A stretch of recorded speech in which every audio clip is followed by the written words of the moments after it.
Grabe ang kilig, iyak, tili na naranasan ng mga tao na una nang nakapanood ng movie ni Catherine Bernardo at Alden Richards sa ginanap na premiere night nila sa SM Mega Mall.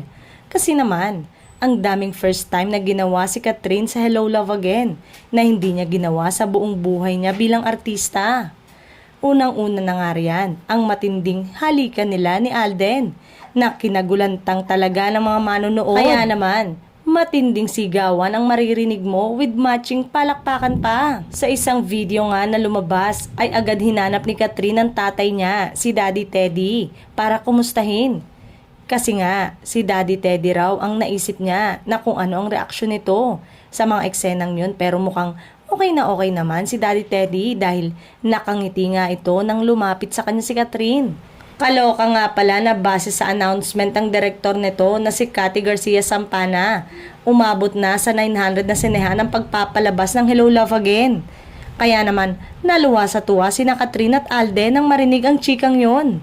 At syempre, may social media ay nagkalat ng sinayon ni Kat at Alden. At ang nakakalokay, may mga nagtagpa sa aktor na ex ni Catherine na si Daniel Padilla na hinihikayat na manood ng pelikula.